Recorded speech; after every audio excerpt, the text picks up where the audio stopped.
guys, Josh here at Porter Valley Ranch. We've got a little bit of a different video today.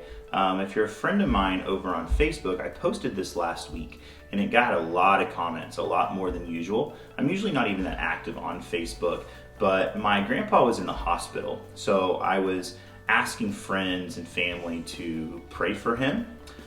He was diagnosed with COVID-19. He's been being really safe. He's in his upper 80s.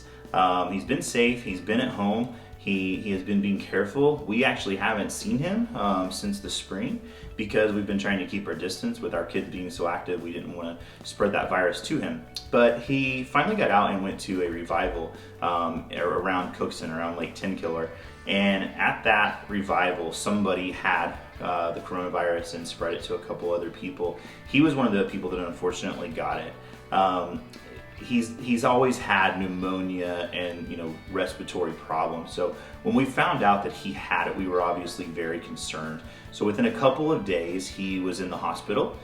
He was admitted to St. Francis Hospital in Tulsa, and that was on a Monday. By Wednesday, we were informed that he was in critical condition, which again wasn't a surprise to us. We knew that it was going to be very serious for him. But by Wednesday, my mom called me and said, "Hey, Poppy," that's his name, "Poppy is not doing very good, and we need to get all of the grandkids on a call so that he can be really honest with you guys and tell you what's going on." So we were on a Zoom call with my cousins and my aunts and uncles and my grandpa, and in essence, we said goodbye. We were all very honest with each other. He told us where he was at. The CDC doctor had come in and said that his oxygen levels were dropping and they were going to need to give him an experimental medication and then put him on a respirator, or a ventilator, excuse me. And if he went on the ventilator, there was only about a 10% chance that he would ever come back off of it. Now, my grandpa has been a Southern Baptist preacher for most of his life. So he has about 70 years of ministry under his belt. He's a very strong believer. He's a very, very strong person. We also lost my grandma back in February, and he's been lonely without her. But he also has had a renewed mission in life. He's preaching online. He's doing Bible studies online. So God's using him. In spite of COVID-19, he's found a way to still minister and preach to people all over the world. So he told us that he was at peace. He told us that he was in a place where if it was his time to go, he was ready to go see Nana, my grandma, and he was ready to meet Jesus. But he also said if God chooses to keep him here, that he understands he still has a purpose. So he was willing to fight, and he wanted to fight because he wanted to do everything he could here on earth to ensure that God's will was done. So we were on that call, and we all told him how much we loved him. We told him how much he meant to us, how strong he was. We laughed, we cried. We put our kids on. They said the same thing. We explained to them, we were very honest with them that this might happen. So for the next few days, Rachel and I already had a trip planned to go four-wheeling with some of our friends at Lake Tenkiller. Since we couldn't go to the hospital to see him, then we decided just to go ahead and go on the trip, even though it was hard. So we were pretty conflicted the whole time we were there. We were having fun with our friends and family, but we were also very concerned about our grandpa who was in the hospital. We just kind of kept waiting and waiting for news, and luckily he started improving a little bit, and they hadn't put him on the respirator by Saturday morning. So Saturday morning, we got on our four-wheelers and our side-by-sides, and we drove a couple miles to a little store called Jincy's. Jincy's is in Cookson, Oklahoma, and if you've ever watched the movie where the Red Fern Grows, it's actually the grandpa's general store. So it's the same store. It's been there for over 100 years. And that's where that was filmed, was inside that store, which is now mostly a restaurant. So we went to Jincy's, this really cool place. They've got memorabilia and things all over the wall. It's kind of like an antique looking store. We sat, we played some games, we laughed with our friends. But the service was taking a little bit long. There was just one server and one person cooking, and it's kind of like a person's house, like just a little kitchen. So they didn't have the capability to feed our 14 people very quickly. So we waited and we waited and we waited. Some people were getting food kind of one at a time, and finally we were like, you know what, we really need to go. We had other things to do that day. So when we were getting ready to leave and check out, we went towards the back, towards the kitchen to pay. And the owner, a lady named Debbie, came out and she said, hey, I apologize for the wait. We're not really set up for big groups, but next time if you'll call ahead, we'll be able to accommodate you better. So I assured her, hey, it's no problem. We had a great time. We appreciate what you're doing. We understand. And, the only disappointment for me was that I never knew about this place because my grandpa actually lived probably 15 minutes away from Jincy's. He lived in Cookson, which is where Red Fern Grows was filmed, if you're a fan of that movie. So she said, really? She said, well, who's your grandpa? And I said, well, his name is Gerald Peters. He was a pastor, in this area for a long time. She starts crying. She tears up and she says, oh my gosh, I can't believe that you're Gerald Peters' grandson.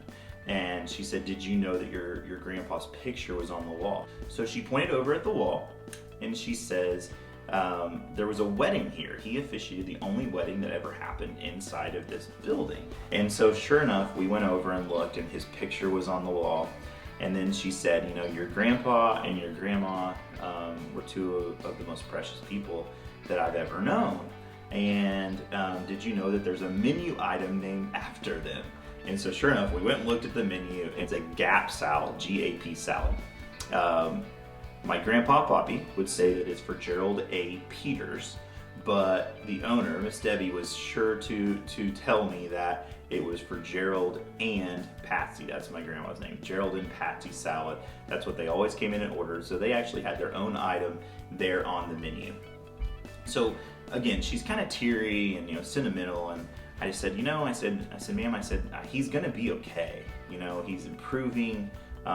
We believe that God has more for him to do here on earth, and it's not his time yet. And she kind of looked confused. She goes, what do you mean? She didn't even know that he was in the hospital. She was not aware that he had COVID-19. She wasn't aware that he was fighting for his life. She was crying out of joy of being able to serve someone who was related to someone that had served her for all those years. She was crying because of the impact that my grandpa and my grandma had made on her life. She didn't even realize that he was sick. So at this point I tell her, and now she's crying a different kind of tears because now she's concerned. So today I'm pleased to announce that my grandpa's home. He is recovering. He's got a ways to go, but he is recovering and his ministry is continuing. And for me, it's just another reminder that we're here on earth for a reason. And the reason is not about us. It's about others. It's about what we can do for other people. It's about the impact we make on people. And when I'm gone, I hope that my kids and my grandkids are able to go to places they didn't know existed and meet people that they've never met before. And those people were impacted because of myself and of Rachel and of the life that we lived and the service that we gave them and the things that we did in Jesus' name to change people's lives and to make their lives better. That's a legacy. And when I look around at what we are doing on a daily basis, I hope that it's not about chasing fame or glory or money or comfort. I pray that it's because we're trying to help people and change people's lives and make a profound impact on their life so that when we're gone, we're remembered not because of how great we were, but because of how great we helped people and showed them the love of God and the love of Christ, because that's what it's all about for us. So my challenge for you is, what are people gonna say about you when you're gone? Because we almost lost my grandpa last week. And if he would have passed, my grandpa would have passed, there would have been a lot of people who came and said, that man, Gerald A. Peters, made a profound impact on my life. that's what it's about. It's about making heaven a little more crowded because of the ministry that you give to people. And you don't have to be a pastor. You don't have to be in full-time ministry to impact people's lives. You can impact people where you are today with the things that you do, with the gifts and the talents that God has given you. So that's the goal. Go out today and make someone's life better, change someone's life, impact someone's life, change someone's reality and circumstances, because that's what matters in life. That's the reality of leaving a legacy.